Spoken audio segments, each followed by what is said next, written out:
두 번째 화면을 한번 만들어 보도록 하겠습니다. 화면을 하나 더 만들고요.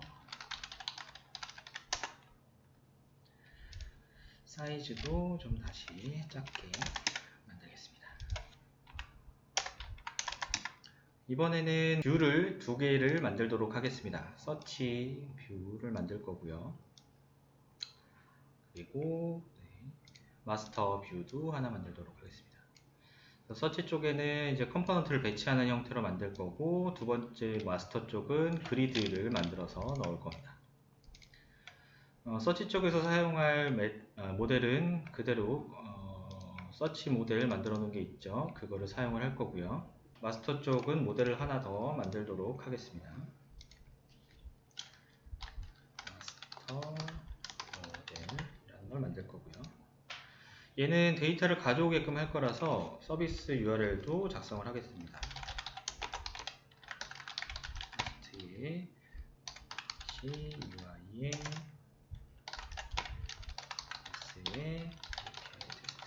저희가 처음에 프로젝트를 하면 가장 먼저 서비스 호출해 보는 거죠. 서비스가 정상적으로 되는지 API 테스트 JSP를 호출해 볼 겁니다. 필드는 5개 정도 만들 거고요.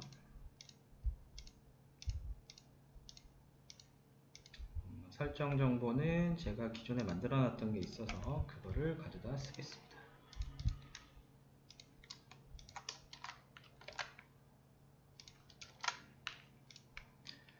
그리고 이번에는 add attribute도 하나 하겠습니다. 그 그리드 형태로 표현할 거니까 제가 컬럼에 대한 사이즈를 줄 수 있도록 컬 사이즈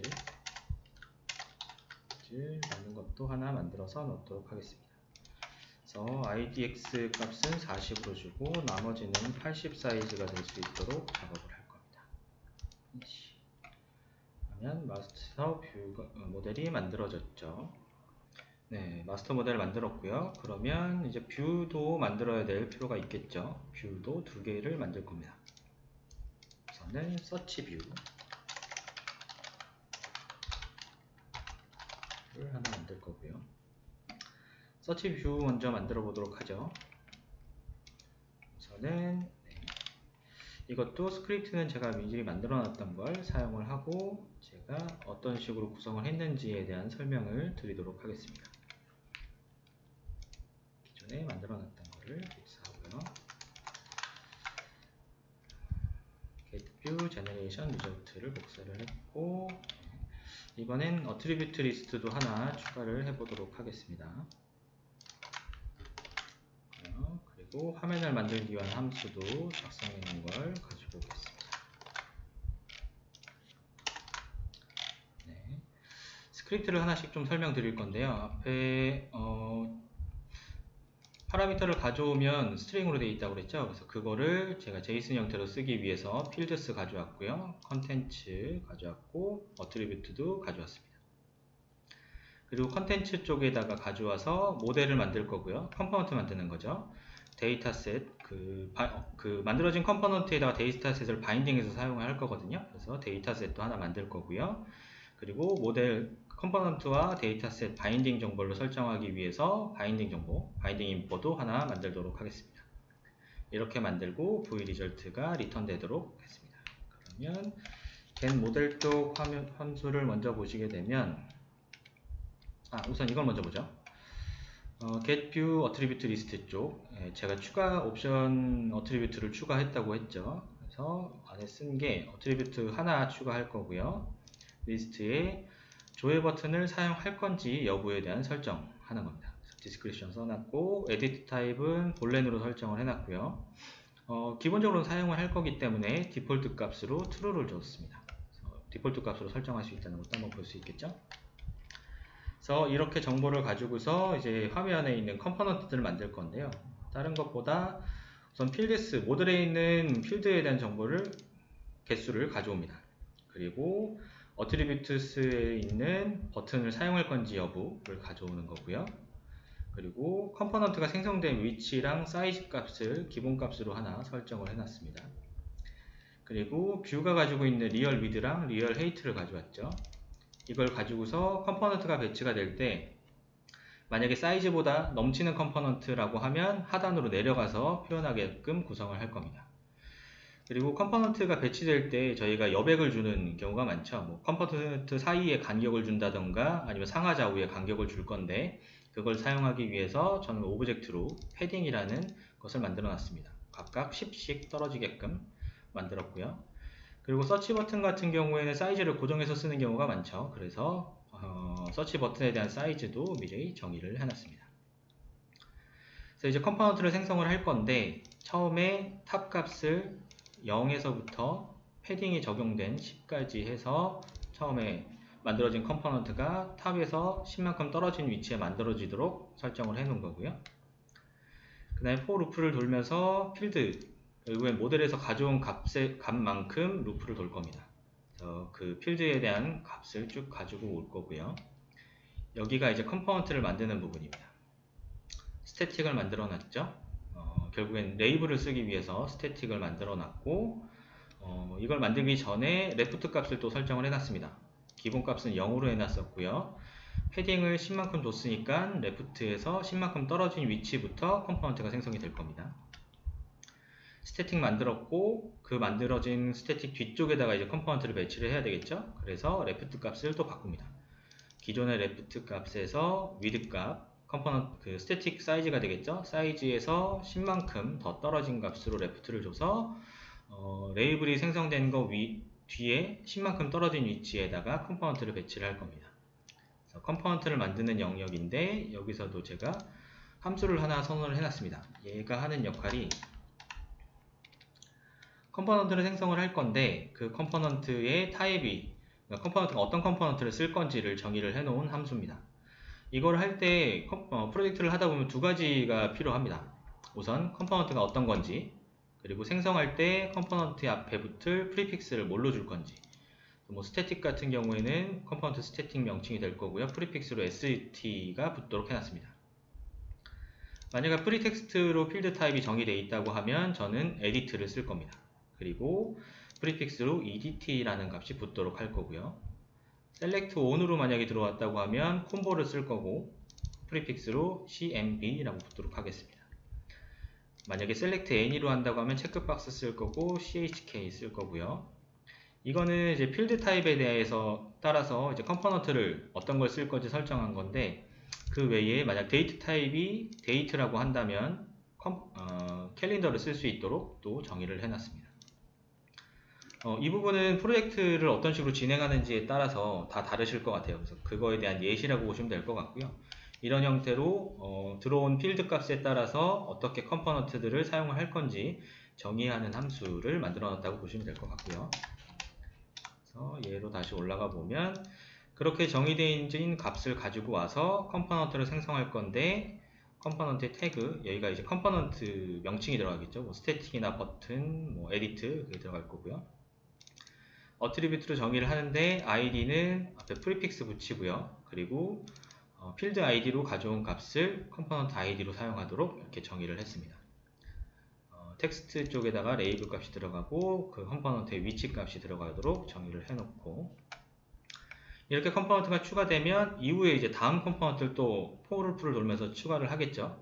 그 전에 그 레프트 값 다음 컴포넌트가 생성될 위치를 가지고 옵니다. 그래서 그 값을 가지고 만약에 그 값이 거기다가 이제 위드 값을 더하면 그 값이 뷰 컴포넌트의 위드 값보다 크다고 하면 그 결국에는 뷰 컴포넌트보다 넘어가는 위치에 컴포넌트가 생기겠죠. 그래서 그걸 방지하기 위해서 레프트를 다시 0으로 바꿔서 처음으로 가게끔 하고요. 탑 값을 헤이트만큼 밑으로 내려서 밑에 생기도록 해놨습니다. 여기 하나 빠졌네요. 이렇게 하고 패딩 값도 줘야 되겠죠.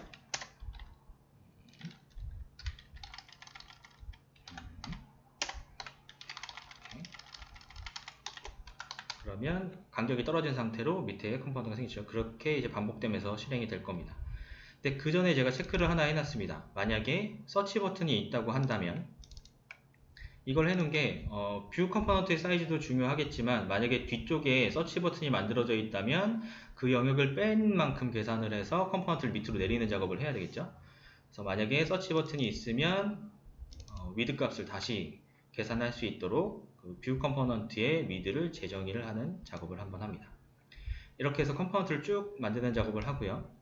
다 끝나면 마지막에 만약에 서치 버튼이 추가를 할 거라고 하면 이제 마지막 부분에다가 버튼을 하나 추가하는 것을 또 추가로 달아는 거죠. 이렇게 해서 오브젝트 모델을 보내게 되면 컴포넌트를 만드는 것은 끝났습니다. 이렇게 해서 컴포넌트를 추가하고요. 그 다음엔 데이터셋도 만들어야 되겠죠. 데이터셋을 만드는 거는 앞에서도 말씀드렸던 것처럼 오브젝트스 안에 데이터셋 만들고요. 데이터셋의 아이디는 뷰 데이터셋이라는 명칭으로 만들 겁니다. 그리고 컬럼 인포 만들 거고 로우스도 만들도록 하겠습니다. 그래서 데이터가 넘어올 수 있도록 해놨고요. 넘어가 보면 컬럼 인포 정보 만들 때 컬럼을 만들 거고 아이디랑 타입이랑 사이즈 값이 있어야 컬럼 정보를 만들 수 있겠죠. 그리고 로우에 대한 정보, 데이터셋 로우에 대한 정보 만들 때 컬에 대한 거 아이디와 밸류 만들 거고요. 그래서 이렇게 하면 데이터셋을 만드는 것도 끝이 났죠. 그러면 마지막으로 컴포넌트 만들었고 데이터셋 만들었으면 그걸 가지고서 이제 바인드 정보도 만들어야 됩니다.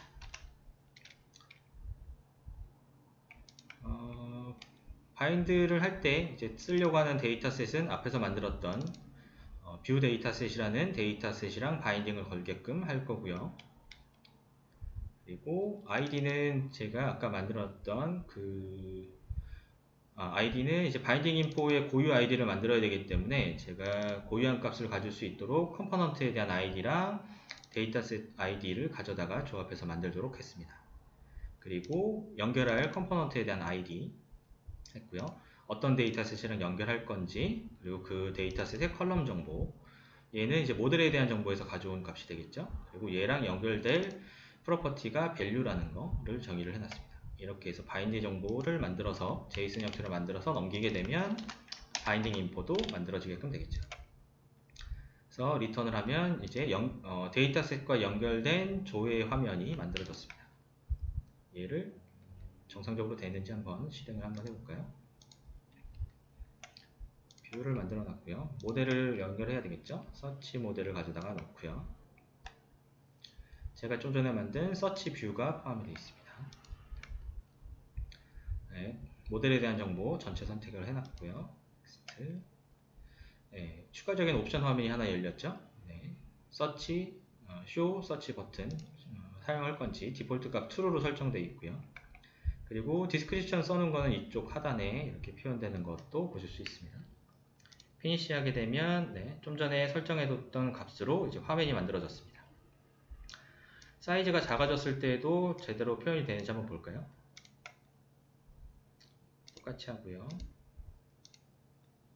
이런 식으로 컴포넌트 만들어지고 밑으로 내려가서 키워드가 표현이 됐죠. 그리고 이 상태에서 만약에 제가 서치 버튼을 사용을 하지 않겠다라고 하면 가서 옵션을 true가 아니라 false로 바꾸게 되면 이런 식으로 표현이 되겠죠. 다시 원래대로 만들어 놓도록 하겠습니다. 여기다 하나 봐야 되겠네요. 모델에 대한 정보인데 얘를 다 안 쓸 수도 있겠죠. 그럼 얘를 빼면 이런 식으로 화면을 변경해서 사용하실 수 있습니다. 그래서 하나를 잘 뷰를 만들어 놓게 되면 여러가지 화면 유형에 따라서 변경해서 쓸 수 있는 게 가능하다고 볼 수 있겠죠. 그래서 뷰를 정의할 때 잘 정의를 해둘 필요가 있습니다. 이렇게 되어 있고요. 그 다음에 이제 마스터 뷰를 만들 차례죠. 마스터 뷰를 하나 만들어 보도록 하겠습니다.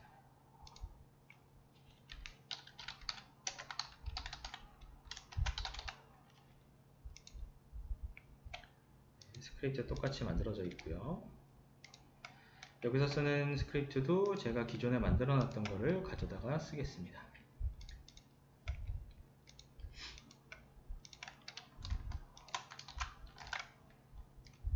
getView generation result 가져왔고요.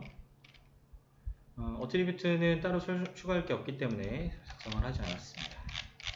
그러면 그리드를 만들기 위한 스크립트를 가져다가 화면에다가 추가하도록 하겠습니다.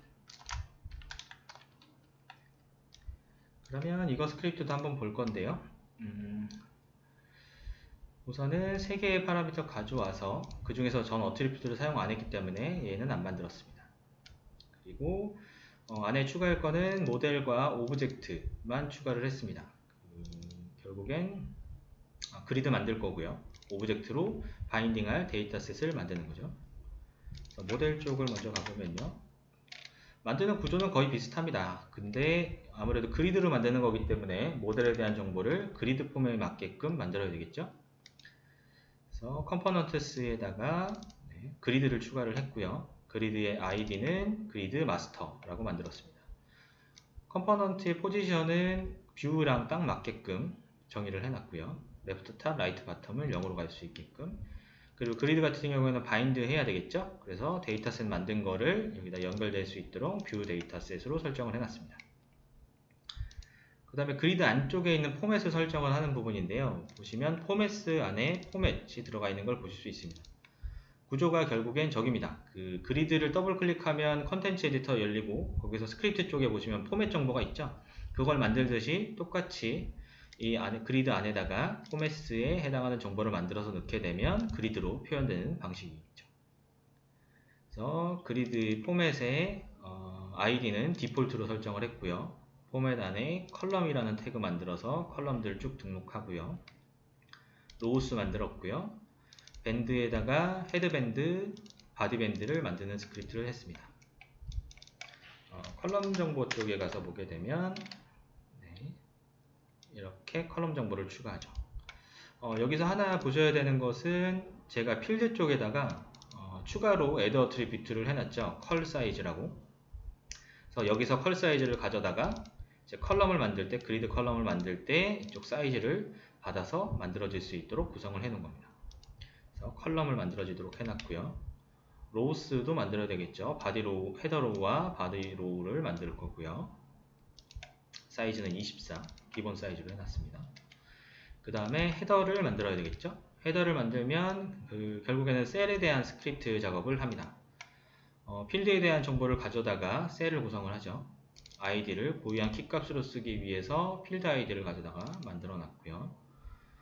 컬 인덱스는 순차적으로 추가될 수 있도록 i 값으로 해놨고, 텍스트를 표현하기 위해 필드에 적용되어 있는 레이블을 가져다가 헤더에 표현하도록 구성을 했습니다. 바디 쪽을 가서 보시게 되면 바디 쪽도 결국엔 구성은 비슷합니다. 바디 쪽 안에 셀을 만들어 놨고요. 하나 다른 거는 이제 텍스트 쪽 안에다가 필드에 대한 데이터셋 나중에 만들 건데 그거랑 바인딩 될 수 있도록 바인딩 스크립트를 넣어 놨습니다. 그리고 입력 가능한지, 수정 가능한지 여부에 대한 거에 따라서 뭐 에디트 타입을 바꿔서 사용하실 수도 있겠죠. 이런 정의들도 이쪽에 작업을 해 놨고요. 여기까지 하면 그리드를 만드는 건 끝났습니다. 그리고 데이터셋 만들어야 되겠죠. 데이터셋은 아까 만든 방법이랑 똑같습니다. 그래서 얘는 넘어가도록 하죠. 이렇게 하면 마스터 쪽도 완성이 됐습니다. 모델을 가져다가 등록을 해보죠. 마스터 뷰 만들어진 거 보실 수 있고요. 넥스트. 사용하려고 하는 컬럼, 모델에 대한 정보 부분이고, 이쪽에 보시면 컬 사이즈 추가되어 있는 거 보이시죠? 그래서 첫 번째 컬럼은 40으로 표현될 거고요. 나머지는 80 사이즈로 표현될 겁니다. 피니시 하게 되면 이런 식으로 첫 번째 ID 컬럼은 40 사이즈고요. 나머지는 80 사이즈로 표현된 것을 보실 수 있습니다. 이렇게 구성되어 있는 걸 볼 수 있죠. 여기서 몇 가지 더 볼 게 있는데요. 우선은 인비저블 오브젝트 쪽에 뷰 데이터셋이라는 게 생긴 것을 보실 수 있습니다. 저희가 뷰를 만들 때 안에 데이터셋을 추가를 해서 만들었죠. 그러면 뷰 안에 데이터셋이 포함되어 있을 겁니다. 그러면 그 뷰 데이터셋 안에 포함된 데이터셋의 정보를 보기 위해서 인비저블 오브젝트 쪽에 뷰 데이터셋이 포함이 되어 있는데요. 보시면 일반적으로 저희가 데이터셋을 추가한 거랑은 구조가 좀 다릅니다. 보시면 뷰 영역에 폼에 뷰 데이터셋이라고 추가되어 있는 걸 보실 수 있는데, 이 의미는 결국 뷰 영역 안에 폼 안에 뷰 데이터셋이라는 데이터 객체가 이 안에 들어있다는 얘기를 하는 겁니다. 그렇기 때문에 저희가 나중에 이 폼에서 뷰 안에 있는 데이터셋에 접근하려고 하면 this.뷰 view 00.form.view dataset 하면 안에 있는 데이터셋에 접근을 할 수 있습니다. 근데 얘를 뭐 안쪽에 있는 거를 겉으로 표현하기 위해서 인비저블 오브젝트 쪽에 이렇게 표현을 한 걸 보실 수 있고요. 클릭해보면 데이터셋에 대한 정보가 들어가 있는 것도 이렇게 보실 수 있겠죠. 그래서 뷰라는 게 결국에는 폼을 만드는 것과 비슷하다고 말씀드렸죠. 그래서 이런 식으로 구성이 되어 있는 겁니다. 화면이 구성되어지면 뷰라는 게 있고 그 안에 이너 폼이 존재를 하고 그 안에 컴포넌트들이 구성되어지는 형태죠.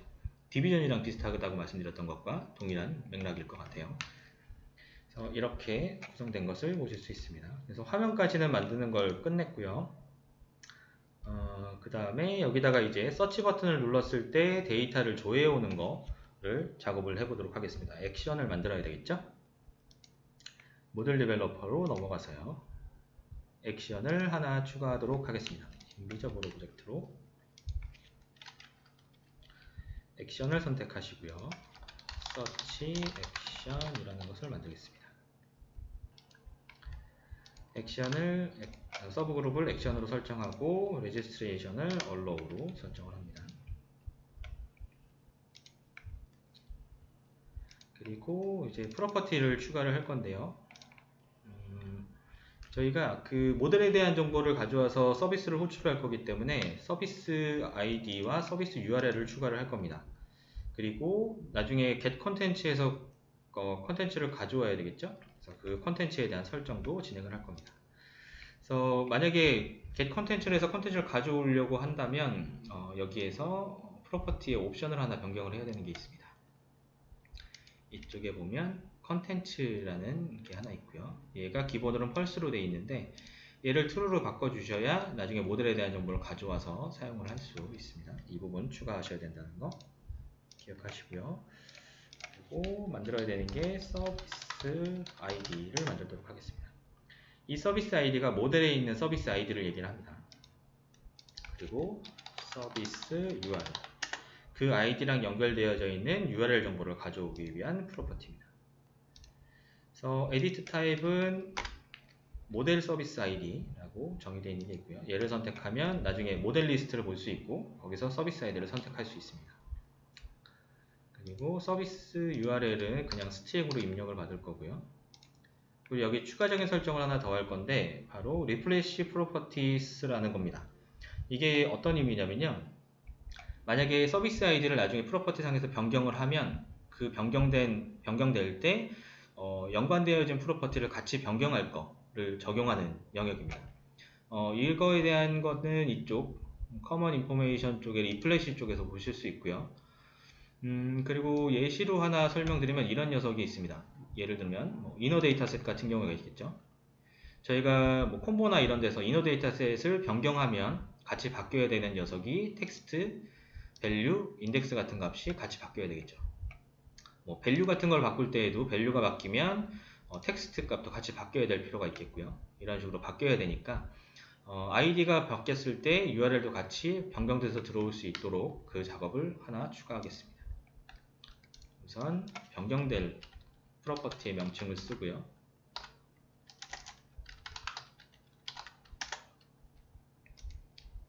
그리고 이것과 같이 변경될 녀석을 add 해줍니다. 리스트 상에서 제가 쓸 거는 서치 URL, 서비스 URL을 같이 변경할 거죠. 오케이. 하면 이쪽에 하나가 추가가 됐고요. 그리고 리프레시 프로퍼티 리스트에 보시게 되면 방금 추가한 리스트가 이쪽에 추가되어 있습니다. 얘를 선택하면 이제 서비스 아이디가 변경이 되면 URL도 같이 변경되도록 구성이 될 겁니다. 그리고 타겟 뷰도 바꿀 건데요. 기본으로는 스트링으로 되어 있습니다. 문자열로 입력을 할 수 있는데 타겟 뷰를 제가 좀 더 찾기 쉽게끔 하기 위해서 뷰 오브젝트 리스트로 타겟 에디트 타입을 바꾸도록 하겠습니다. 그러면 나중에 타겟 뷰를 설정할 때 리스트에서 뷰 리스트를 확인해 볼 수 있겠죠.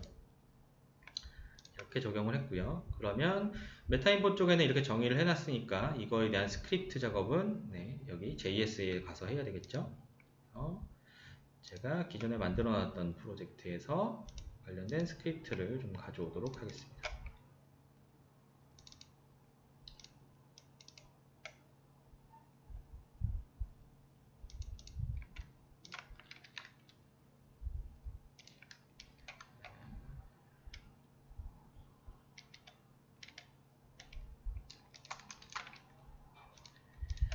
다룬 스크립트를 가져왔고요. 얘를 이쪽에 붙여넣기 하면 되겠네요. 스크립트도 하나씩 소개를 드릴 건데요. 우선 얘는 켜져야 되겠고요.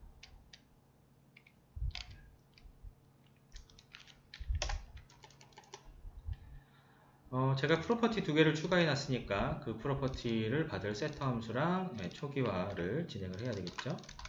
층이 달라서. 그리고 런이 실행될 겁니다. 런이 실행되면 서비스 URL이 있을 경우 트랜잭션이 호출되도록 할 겁니다. 그리고 트랜잭션이 호출될 때 어떤 뷰에서 트랜잭션이 호출될지를 정의를 할 필요가 있겠죠. 그래서 get target view라고 해서 뷰를 가져올 거고요. 그리고 그 뷰에 있는 데이터셋을 가지고 올 겁니다. 그 데이터셋에 데이터가 가져올 수 있도록 해야 되겠죠. 그래서 타겟 뷰에 콜백 함수도 설정을 하나 해 놓은 거고요. 트랜잭션 호출할 때 서비스 URL에 해당한 걸로 트랜잭션을 호출할 거고, 뷰 데이터셋 ID를 가지고서 리턴 가지고 온 값을 이 데이터셋에 가져오도록 설정을 해놨습니다. 콜백 쪽을 좀 더 봐야 될 것 같은데요. 콜백을 제가 지금 여기에다가 해당하는 뷰에다가 콜백이라는 것을 만들어 놨습니다. 그러면 트랜잭션이 호출될 때 얘가 호출되겠죠. 그리고 이 함수랑 링크를 걸어 놓은 거는 지금 현재 이 액션에 있는 트랜잭션 함수, 콜백 함수를 바라보도록 해놨습니다. 그래서 만약에 트랜잭션이 호출되면 콜백이 실행이 될 거고, 이 함수는 여기에 있는 녀석을 실행시켜 주겠죠. 이렇게 됐고요. 그리고 중간에 파라미터 받는 부분이 있습니다. 제가 아까 모델을 가져올 수 있게끔 해놨다고 그랬죠. 그래서 여기 가서 보시게 되면 여기서 get content라는 녀석을 합니다. get content가 모델에 대한 정보를 가져온다고 말씀드렸죠. 그래서 안에 모델이라는 값을 넘기면 이제 연결되어진 뷰의 모델 값을 가지고 올 거고요. 그리고 그 모델 안에서 각각의 파라미터를 꺼낼 건데, 우선 find view 오브젝트를 할 겁니다. 모델 안에 보면은 그 모델이 가지고 있는 뷰가 어떤 뷰인지에 대한 뷰 ID 값이 있고요. 그 ID 값으로 이거는 내부에서 제공하고 있는 함수입니다. 그 모델이 속해 있는 뷰에 대한 오브젝트를 가져올 수 있는 녀석이죠. 이걸 하면 연결된 뷰 정보를 가져올 수 있고요. 그 안에 있는 데이터셋을 또 꺼내오는 작업을 합니다. 결국엔 조회 영역에 있는 데이터셋을 꺼내오기 위한 작업이라고 보시면 될 것 같아요. 그렇게 꺼내와서 필드 아이디에 해당하는 데이터를 파라미터로 만들어주게끔 하는 거죠. 지금은 잘 이해 안 가실 수 있어요. 나중에 실행을 하면서 설명을 한번 더 드리도록 하겠습니다. 이렇게 하면 액션도 완성이 됐네요. 그러면 얘를 디플로이를 또 한번 해보도록 하겠습니다. 됐고요. 인스톨 모듈을 해야 되겠죠?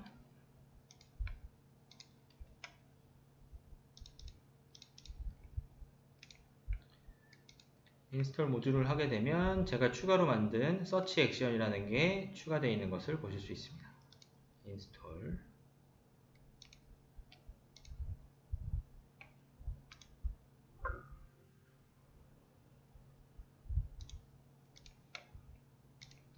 첫 번째 화면으로 넘어가세요. 네, 액션 쪽에 가면 서치 액션이 추가가 되어 있죠. 그래서 얘를 선택해서 화면에 배치를 하게 되면 제가 서비스 아이디랑 URL이라는 프로퍼티를 만들어 놨다고 말씀드렸죠. 그래서 아이디를 변경하게 되면 제가 지금 만들어 놓은 모델 리스트가 여기에 나옵니다. 그리고 서비스 리스트가 있는 녀석이 이쪽에 표현이 되겠죠. 선택하면 서비스 URL 정보도 이렇게 같이 가져와서 표현을 하고 있습니다. 그리고 이 서비스가 호출될 뷰를 타겟 뷰로 선택을 해야 되겠죠. 아까는 여기가 스트링으로 입력하는 부분이었는데 제가 뷰 오브젝트 리스트로 에디트 타입을 바꿔놨기 때문에 리스트가 나오고 있습니다. 데이터를 표현할 거는 뷰 01에서 표현을 할 거죠. 그리고 트리거에서 클릭을 할 거고요. 뷰 00에서 btn 서치가 클릭됐을 때 호출되도록 하겠습니다. 조회 영역에서 btn 서치가 클릭됐을 때 서치 액션을 실행할 거고 트랜잭션을 호출할 건데 그때 이 서비스가 호출되도록 설정을 해 놓은 거죠. 그리고 여기서 사용할 모델에 대한 필드 리스트를 보실 수 있겠죠. 그러면 피니시 끝났습니다. 그러면 실행이 정상적으로 되는지 한번 볼까요?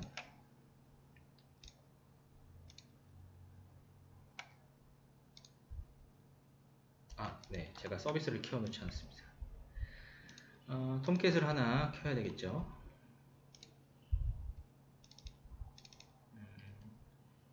아까 API JSP 파일이 실행될 수 있는 웹서버를 하나 실행해 놓도록 하겠습니다.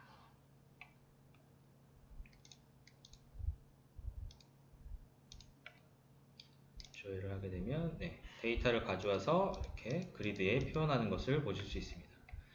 그러면 모델을 가져오고 얘를 가져오는 거를 이제 트레이스로 한번 찍어 볼 건데요. 제가 아까 액션 쪽에다가 가져온 것들을 볼 수 있도록 이렇게 해놨죠. 서치 액션 쪽을 좀 보겠습니다.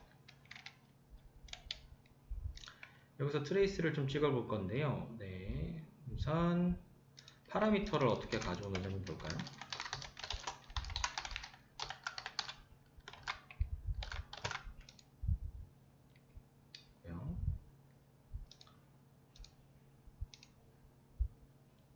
서치를 누르게 되면 파라미터를 지금 이렇게 가져오고 있습니다. 여기에 값이 입력이 안 되어 있기 때문에 각각 컬럼에 빈 값으로 들어가고 있는 거죠. 제가 여기서 만약에 값을 설정하게 되면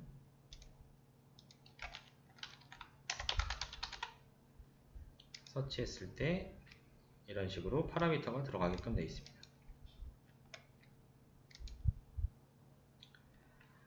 그래서 여기서 타겟 뷰로 해서 가져온 거는 결국엔 이 그리드 뷰에 있는 뷰를 가지고 온 거고요. 그리고 get 파라미터 할 때 여기서 find view 오브젝트 한 것은 여기에 있는 뷰를 가지고 온 겁니다. 그리고 여기서 모델의 정보가 넘어오는 것도 한번 확인을 해 볼게요. 여기서 get content로 모델이 어떤 정보들이 넘어왔는지 한번 보면 조금 더 이해하시기 쉽겠죠.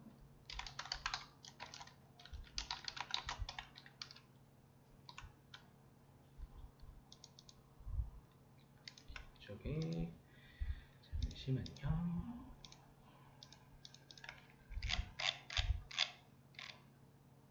이 코드를 좀 가져오겠습니다.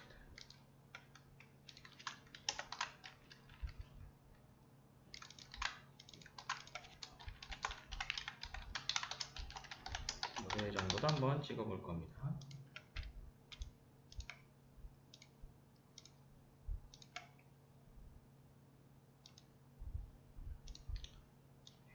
모델의 정보를 찍어보게 되면 모델이 이런 식으로 들어왔습니다. 어떤 뷰에 어떤 모델의 필드인지의 값이 네임으로 들어가 있고요. 그리고 이 모델이 포함되어져 있는 뷰 아이디 값이 이렇게 들어가 있죠. 그리고 필드 아이디에 대한 값이 들어가 있고요. 그래서 이걸 가지고서 결국엔 아까 그 해당하는 뷰를 찾고 그 뷰 안에 데이터셋에 들어가 있는 필드 값을 찾은 거라고 보시면 됩니다. 얘가 그렇게 이렇게 넘어온 거고요. 여기에서 뷰 아이디 얘를 찾은 거죠. 얘를 갖고서 뷰를 찾았고요. 그리고 나중에 파라미터를 만들 때 해당하는 모델의 필드 아이디를 갖고서 필드 아이디죠. 얘를 갖고서 이 값을 만든 겁니다. 그리고 뒤에 있는 get 컬럼 한 것은 뷰에 속해 있는 데이터셋에서 0번째에 있는 필드 아이디 값으로 뷰 데이터셋에 있는 값을 가져와서 여기 안에 표현한 겁니다. 이렇게 이해를 하시면 될 것 같아요.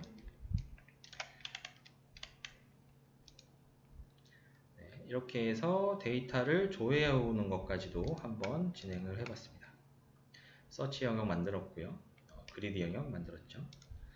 한 가지 좀 더 해볼까요? 여기서 그리드 같은 경우에도 모델을 바꿀 수 있겠죠.